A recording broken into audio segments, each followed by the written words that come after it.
wanga to mbaka kod mit kata kamano kango chopo sama ngwatieke ngwatika mbaka kama angeni pod awanyalo kata goyo dichieng machielo. Rigobert, in kaka ja ohala ngat matuengo apenji kata ni ere kaka Rawere dwa chako seche moko dwa kata chako ohala mare tadiera en gino ma oken ngat mokuongo ma dhi chako time.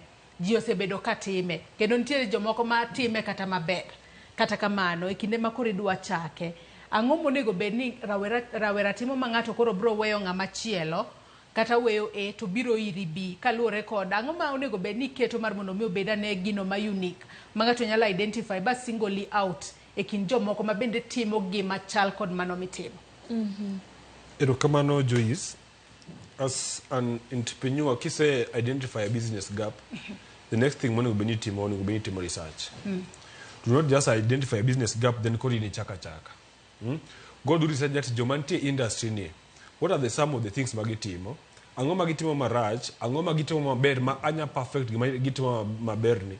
Correction manya kelo in the industry can make me to be better than other people. Research ni enigma maber kabisa nikech when you just venture into business blend, they don't need and samoro nitie one of the things samoro nyago I pain. Kaka sanie I'm supposed to look for a power backup. Mad business. Last week we lost over around 40,000. Nango nikech timanolal for the whole week. Those are some of the things that nokangiyoga. Net this one. I got arrested because of the business. Maogik man nakiyaga. Koro nakiga nyati kare. Inda sika kare binya ndi gobila. Lal mar stima to chemo ken gino ma ini wuon okinyal gengo. Okinyal gengo. Chemo to customer to kia mano. Customer mano gimeno kia. Edo endi gi stima ode. Dongwe mapudho duno ng'at stima.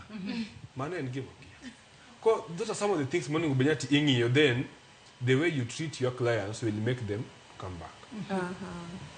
Give your clients a reason of them coming back each and every time. Then what we're at Rigobert, we empower people through fashion. Don't make people to buy like find other things minya offer them. Mwana koro kataka ngata wachoni ati umena kati miya fundi nino lakini fundi mwani itie kachacha wawa dhiri fundisha, because the way you talk to your clients, the way you service after sales services, client odi dogi mabere. All these we can find all this when we do research. Koro inkibeta better event business. The one kana keka nyati karistima lalaga. Koro, that's something that I must look for a source of backup. It's either solar or a generator, something that customer I can pick. But koro kido nyadonya business kamaya sechemoko inyo rika besa. Then another thing ma kenda anya kono Rawere niande. Kiti mogi mamori. Something that you're passionate about, you will always want to be better in doing that thing. Koro, do not just venture into business because you want to and koro kasomo tamakamai wamani kimanya team. Kora anadi usonyanya.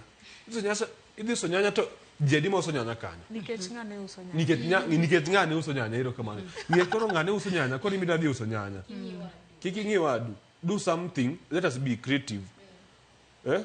Do something original.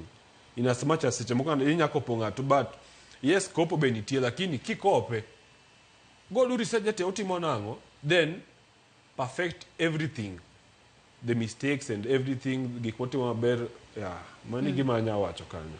Aya penjo no benda dwa cholo ni lesa kalore ni in bendi intiere sector no maro